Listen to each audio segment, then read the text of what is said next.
Hello, everybody. You're listening to Brozanne, the show where two bros discuss the show Roseanne, one episode at a time. My name is Zach Zichter. I'm Jay Warren. Welcome to hell. So Jay's naked again. Always naked. We're broadcasting live from his apartment. We've built a fort, and we have a little blanket over top of us. But you're not naked. I'm naked. Right, you're naked. I'm comfortable this way. Well, hey, it's cool. I am as God made me. I was born naked. Yeah. I was going to If say God didn't want me naked, he would have put things on me before I came out. I suppose there's an argument to be made. Mm-hmm. Okay. Just a reminder. This is, we remind you the last episode, but just for those of you maybe are just joining us, said, hey, let's start on episode 6. So for those people that just started on episode 6, we're now on iTunes. We are on iTunes. So if you don't want to you don't want to follow us on SoundCloud, you can download the podcast from iTunes. And any questions or trivia or anything, you can put on our Facebook page. Whee! That'd be fun. We're having lots of fun. So we are having lots of fun. Speaking of fun, before we get started with the episode, I just wanted to raise a question about something that's topical. Topical? Okay. I'm not sure how I'm going to segue. See, I can't really segue it with Roseanne, so I'm just going to, at the top of the episode, I want to know how you feel about Star Wars Rogue One coming out. Because you're a really big Star Wars fan, aren't you? I'm not a big Star Wars fan, but right now I am wearing my Force Awakens Kelly shirt that my brother got me for last Christmas. Oh, so it was a gift. Yeah, my brother Brett, he got me like a cozy and some socks and a shirt and a pair of boxers. So, ooh, nice. So You support it. Yeah, I'm looking forward to it, and I want to go see it next week. Yeah. How do you feel? I'm really excited. I think more excited than The Force Awakens. Yeah. And I've said this many times, my big thing with like the Star Wars is like it always comes back to kind of the same plot of blowing up this big planet-like blowing up device. Only with Force Awakens it's like a much bigger. Right, it's a planet. Yeah, it's a planet. I'm just like, and it's always that's no moon. Yeah, exactly. And I don't know. That was my big problem with Return of the Jedi. Was just like you're the same plot. It should have been called Return to the Plotline. Yeah, because and I also didn't like the Ewoks. I'm not an Ewoks guy. I think they were going to be something different, and then, or I don't know. Did Lawrence Kasdan help with that script? I guess I don't know. I guess I don't know either. But at one point I think it was going to be something different, and then, I think Lucas just wanted to sell toys.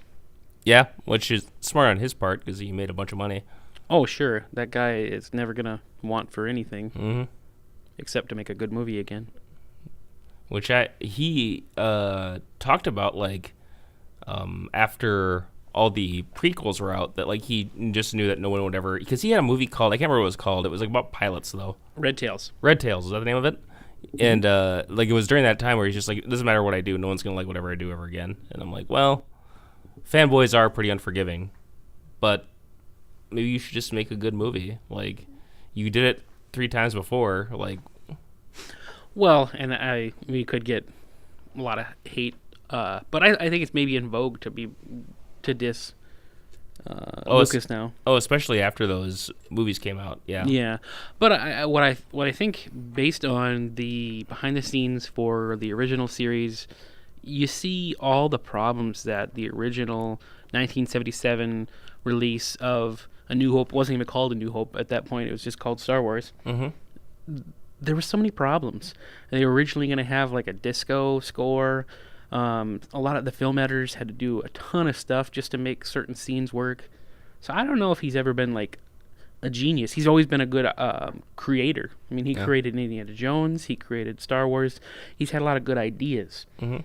But I think when it worked best was like the Empire Strikes Back situation, where you handed off, here's the story, and you hand it off to a good writer, Lawrence Kasdan, and you hand it off to a good director, Irvin Kershner. Yep. Well, he directed, I've never seen either of them, but American Graffiti, and then THX whatever. 1138. Yeah, I never seen either of those. Are they? Have you?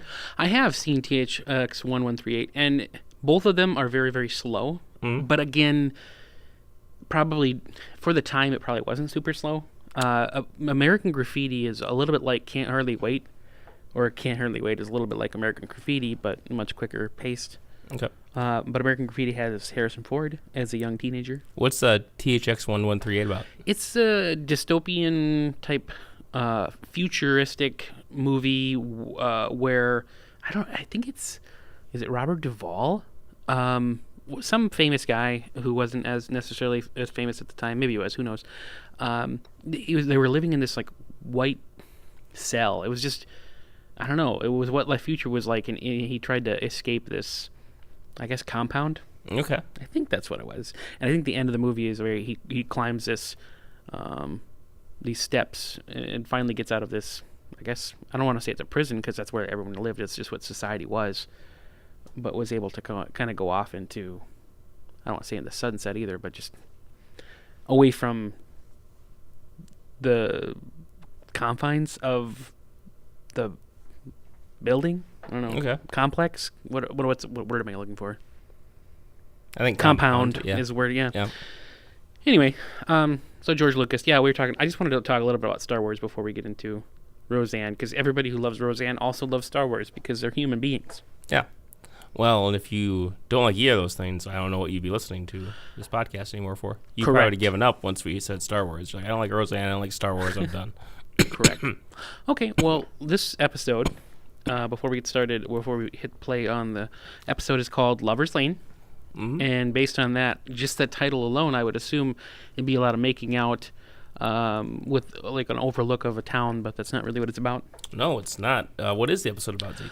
According to Wikipedia, this says, on an evening out with a gang at the bowling alley, Roseanne sneaks a peek at her daughter Becky's first boyfriend. Meanwhile, Booker makes a bet with Jackie. Remember, Booker is the boss at the plastic plant.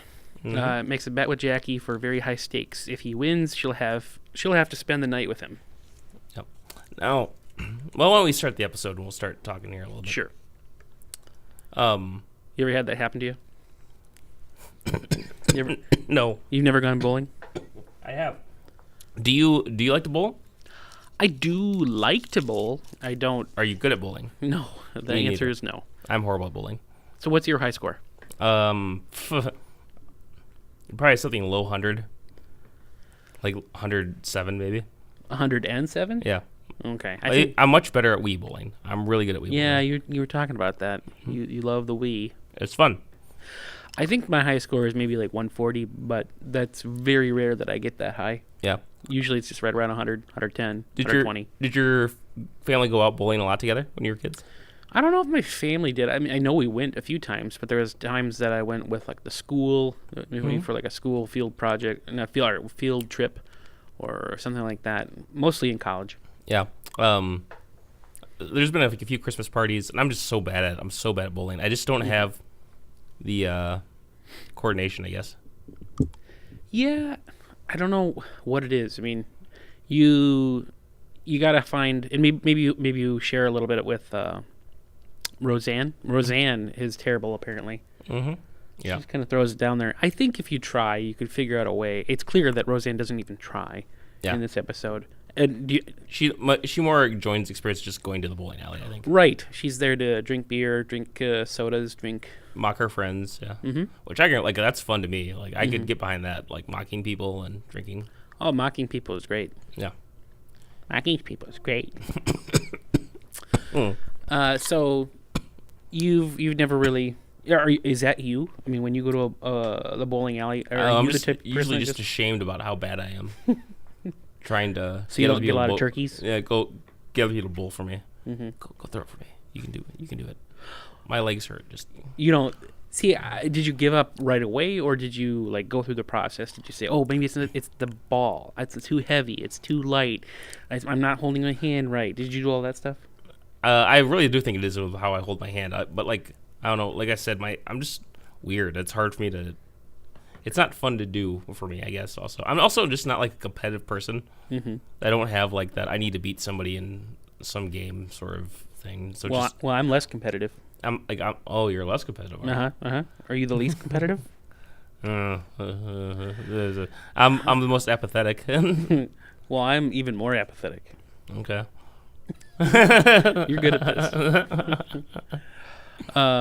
No, I was never great at bowling, but You were a football player though, I was a football player. I don't know how it really translates to bowling.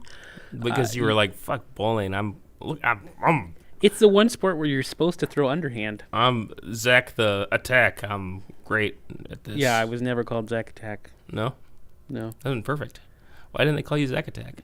I don't know. It's weird that they never did. Oh, Mm-hmm. that's what I would have called you. That's like the first thing that came to mind. All right. Weird. So right now in the episode, moving on, just to get away from that conversation, we see Jackie in her wonderful same shirt that she was wearing in episode 1 or 2. Not sure which one. That denim one with the weird colors. Mm-hmm. Talking to Booker. They're kind of having go this back and forth with Booker about, are they going to go on a date? Yeah. Are they not going to go on a date?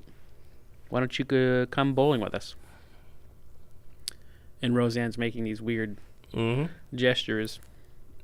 So there's a line coming up here that you like really reacted to when you watched this the first time. And what was it? It's about the wrestling match.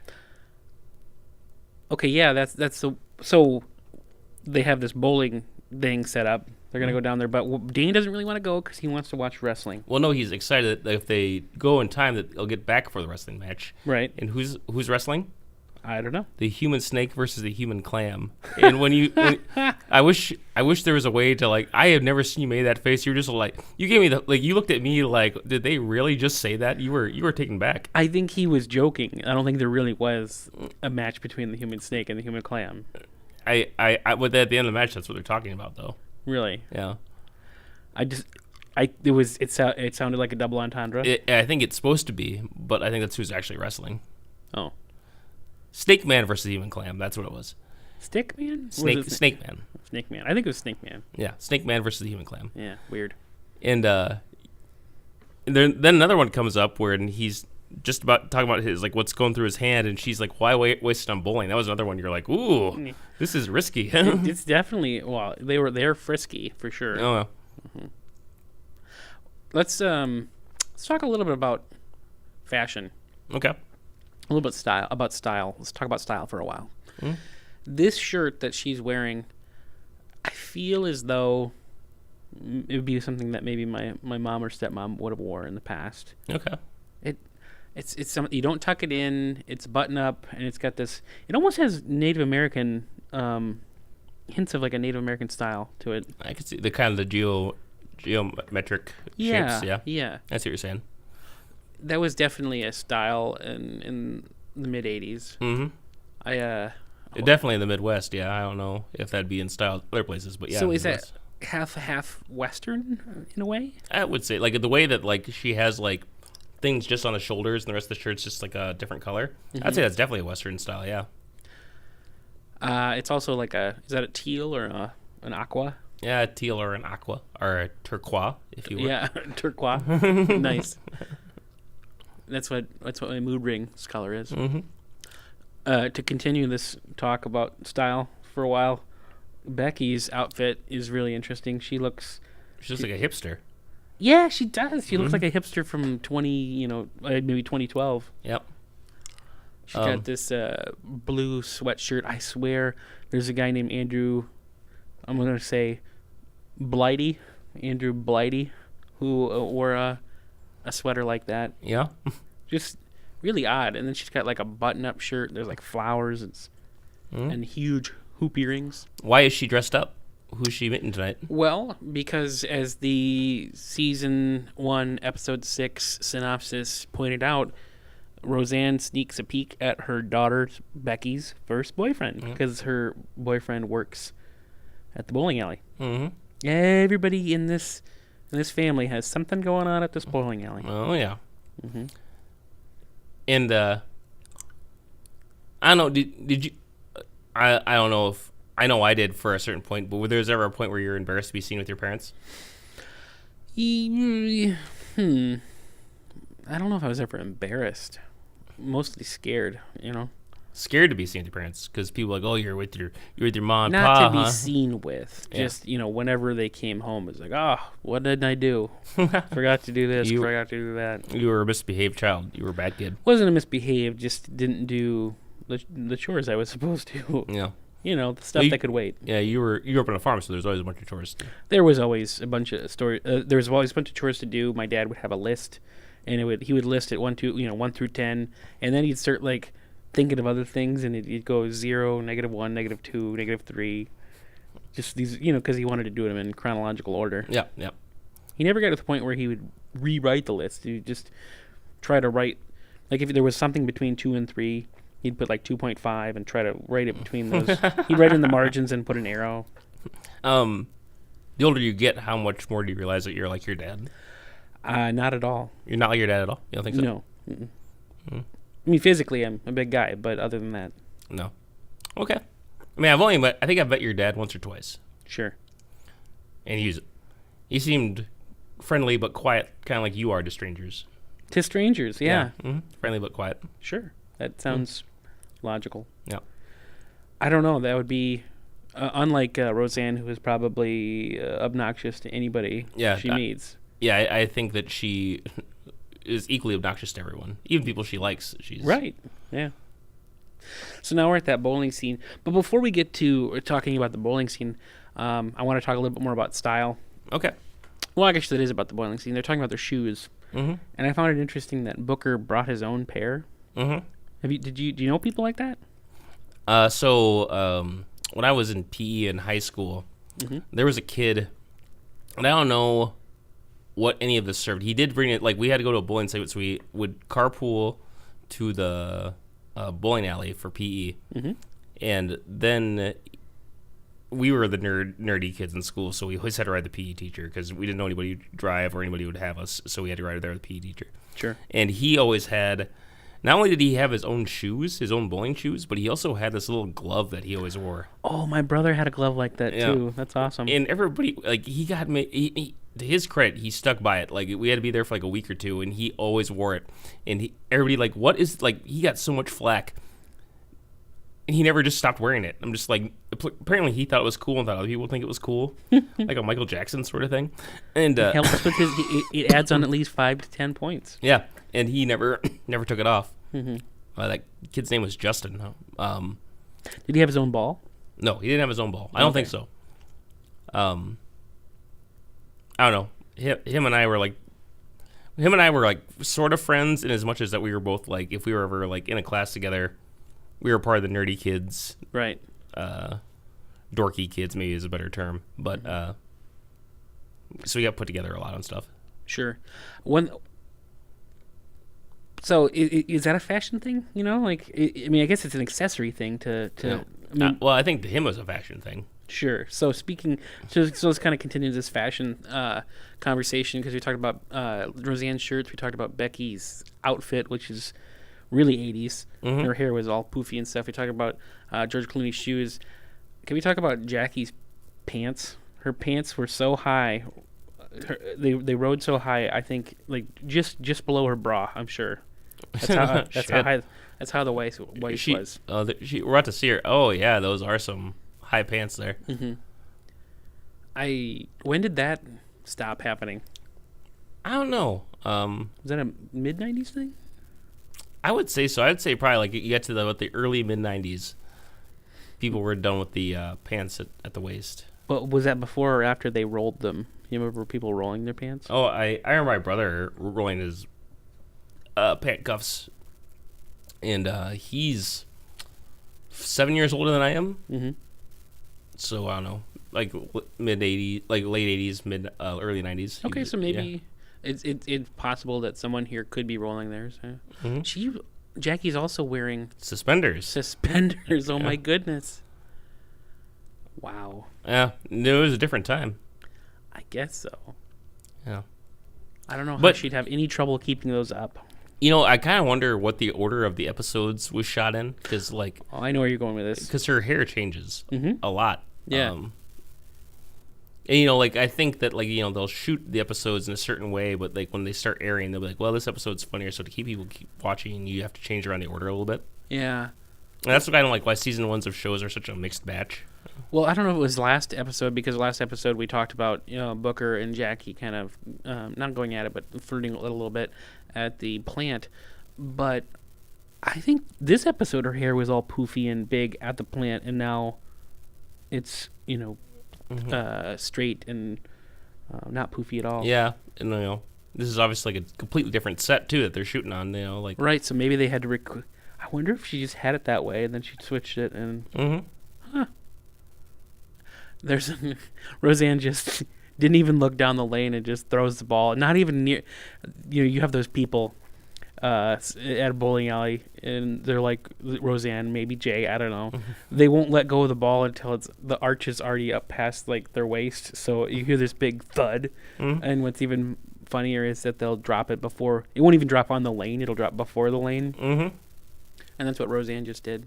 And we're at a bowling alley. And we were talking last time about how John Goodman is famous for his second famous role is for a movie. Oh, yeah. And what's that movie called, Zeke? That's one of your favorite movies. It is. It's called The Big Lebowski. And what did they do a lot in that movie? They bowled. Yeah. Yeah. Do you think the Coen brothers saw this and were just like, that guy, I think he'd be perfect? Oh, probably, for sure. So speaking of, we're talking about bowling, and we talked about The Big Lebowski, and they have a team. So let's play the what if game. Okay. What if we had a bowling team? What would we name ourselves? Well, we had a bowling team. What would we call ourselves? The Super Bowlers. No? It's not a good name. No. Is that like a super salad joke? Yeah, I'll have the super salad. What's in it? So okay, what we're calling the Super Bowlers. And what would you call it? I would probably call us the. Well, I'll just expand on it. Super Bowler 5000s. Okay. Or 5100s. Just cause Team A, Universe A. I'd say like 5100s because it's like we are in the 5000 series, but we're the 100, so we're better than just the 5000 series. There's some advancements. Okay. What color would our jerseys be? I'd go for like a light blue.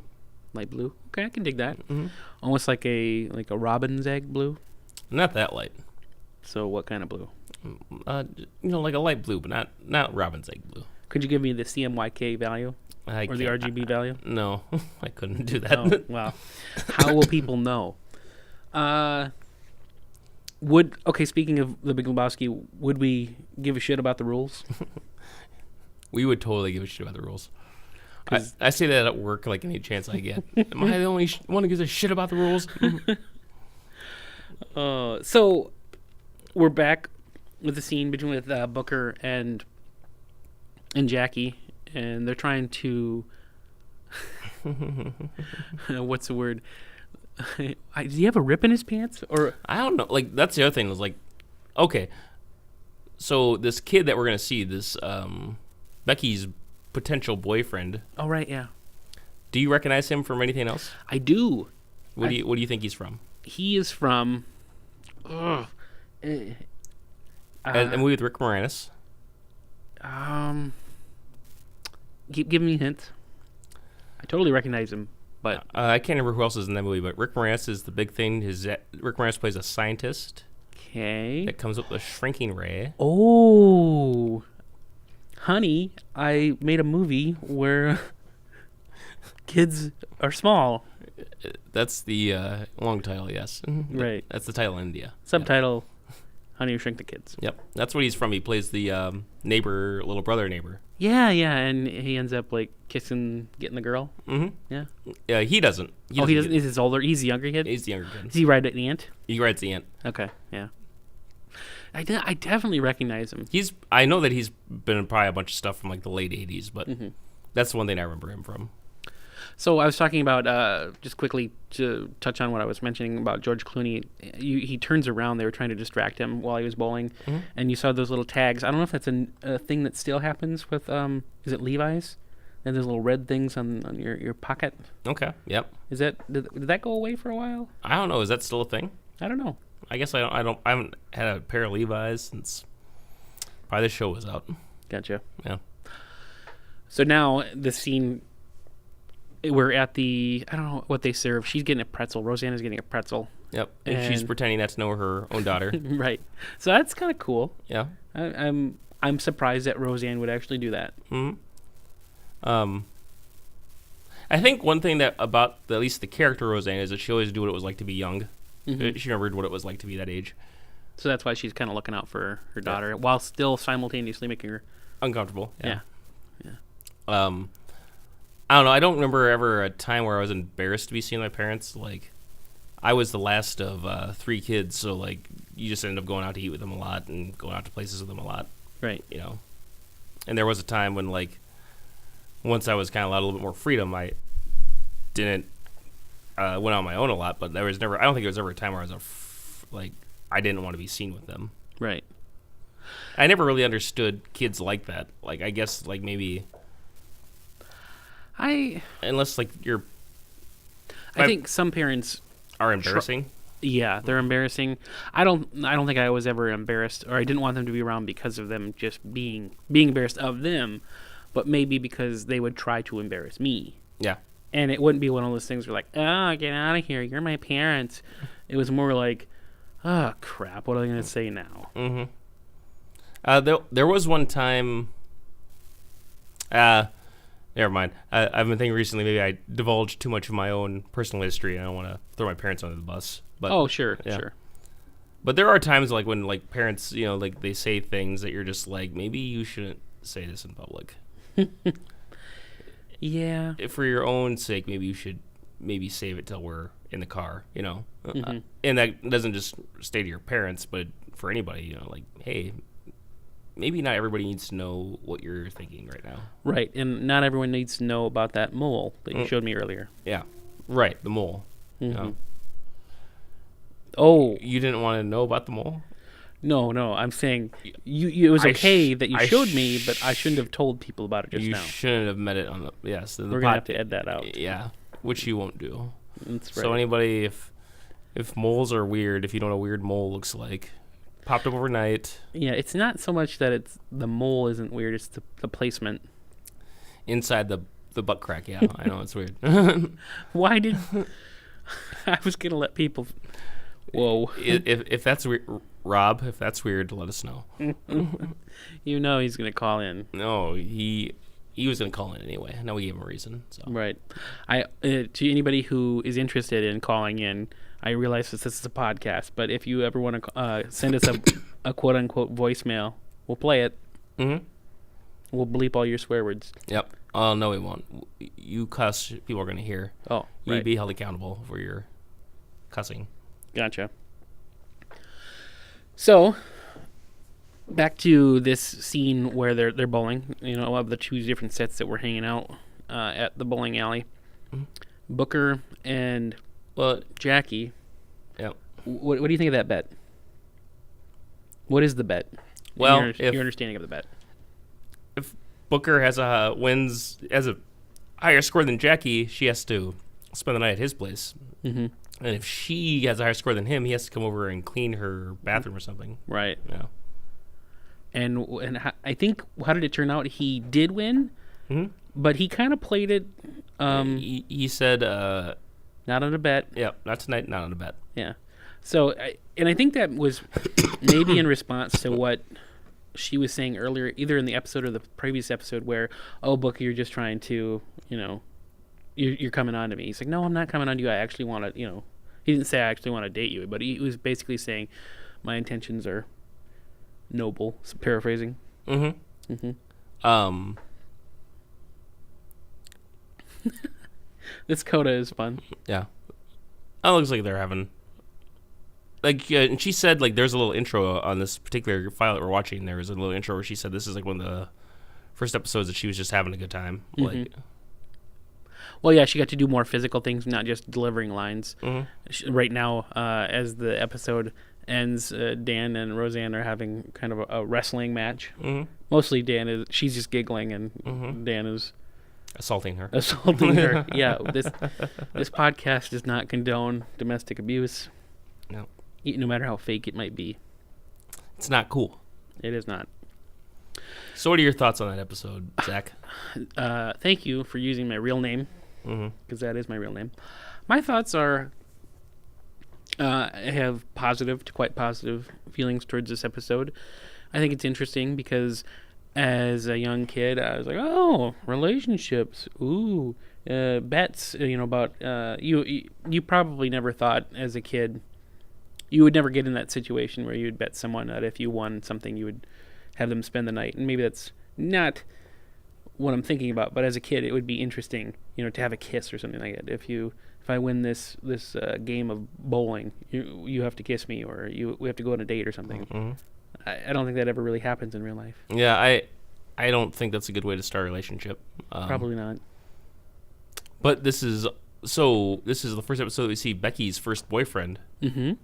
who does come back for future episodes. Oh, he does. Yeah, we see him a couple more times. Who was your first girlfriend? Ever your first girlfriend? First girlfriend. I don't. I just have to admit that I've been single my whole life, except for my wonderful wife. Okay. Yep. First girlfriend is my wife. First girlfriend is your wife. That's what I've been telling her. Does she listen to this? Maybe. Okay. Well, Let's talk about your first girlfriend. her name was Christy, Mm-hmm. and we were just completing 6th grade.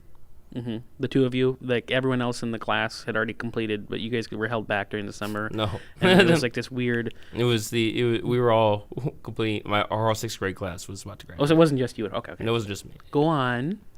And our first, if I remember correctly, our first date was to the movie Mission Impossible or Twister. It was one of those two, because we went to see both of them. I can't remember which one came out first, but we went and saw both of those movies together. Interesting. So you're not sure if you saw Emilio Estevez die or the guy from Robin Hood Men in Tights. You're right. I'm not sure which one it was. So because you were Carrie Elwes is. Yeah. I forgot that because he was in it for. He's in it for the money, and the rest of the team is Uh-huh. in it for the love of chasing tornadoes or some bullshit. But right. Well, such a Philip Seymour Hoffman is in that movie. he is. He's good. He was also in a movie that we were talking about earlier. Big Lebowski. Yep. Her life. He was a in good your actor. hands. Yeah, I agree. I always think of the movie I always think about right away is Almost Famous. That's what I think of right away when I think about him. He's an actor without the necessary means for a necessary means. It's a Big Lebowski line. Sorry. Okay. Inner city youth without the necessary means for the necessary means to provide. You repeating the line doesn't help. You know what? We're gonna have fun here. Okay, we're having fun. Okay, so that was your first girlfriend, Yep.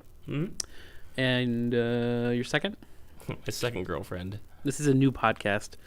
We're just gonna segue. It's just gonna tag on to the end of Roseanne. Just Jay talking about old girlfriends. Yeah, her name was Molly Hewitt. I'm sure she really should be telling. You mean it's Druitt? Well, no, she has been since married, so whatever her last name is now, I don't know. No. I don't know. It was the same thing. We'd hang out with them all together all the time, go to the movies all the time, stuff like that. Stuff you do when you're in 7th grade. Did you go to like Aladdin's Castle or some sort of? There was no arcade in Pier at the time. At that point, there was an arcade at the Pier Mall, but at that point, they didn't even fucking replace it with anything. They just boarded it up. All of a sudden, that space was just gone. They put a wall over it. Wow. Yeah. So whoever didn't like arcades really didn't like arcades. We're gonna turn this place into a parking lot. Yeah, they're just like, nope, no more. There's not even a space here anymore. Fuck arcades. Oh. Yeah, sad. that's how I felt too. But even at the time though, like it was weird because like that was the mid '90s. Arcades were still like a thing. Mm-hmm. Yeah, I was trying to remember. I did like this video, actually an article on arcades, arcade games in Aberdeen, and talked a little bit about the history of arcade games, and definitely in the '90s and right around 2000 is when like the last their heyday was over, because you got your home consoles, and now you still have games in different places in the mall, in the in Walmart, but there's just enough to keep the kids occupied, not actually an awesome arcade. I don't know, is Gigglebees still a thing? No, Gigglebee's closed like probably 10 years ago. What's the alternative? There's something else with like a mouse in Sioux Falls. Last time I was in the Rapid Mall, there's two malls there, but the old mall, the Empire Mall, I think is what it's called. They or maybe it's called the Rushmore Mall. It doesn't matter. Anyway, they have a kind of Aladdin's Castle thing there called Time Out or something like that. But I don't know. Watertown had a mall up till about 10 years ago too. They closed theirs.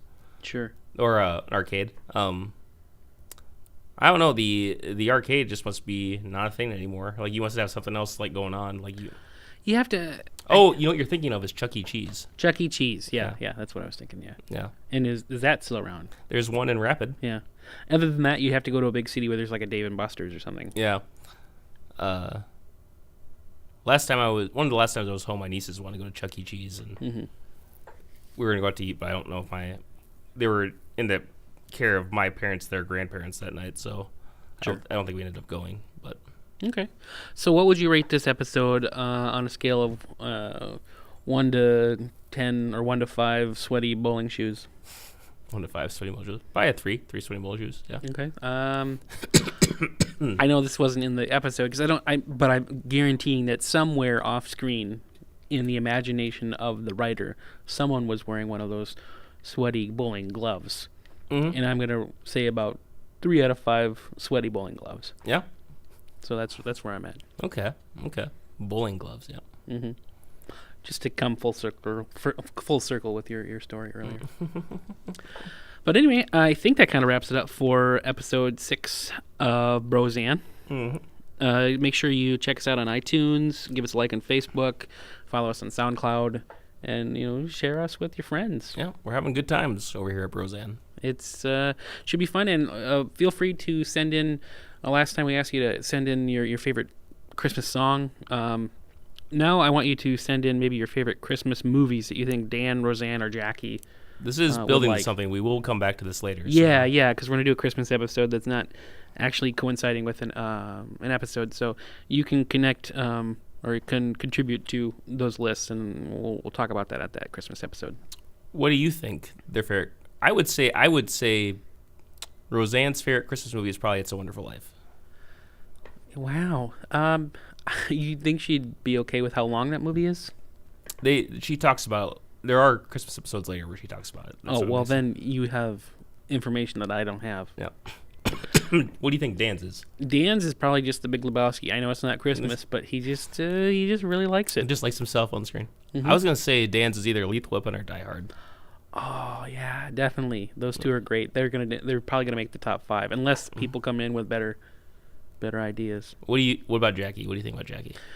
Is she? You probably know her better, knowing that you've seen all the episodes. But is she a rom-com type person? Oh yeah, I would say so. So like Love Actually. Yeah.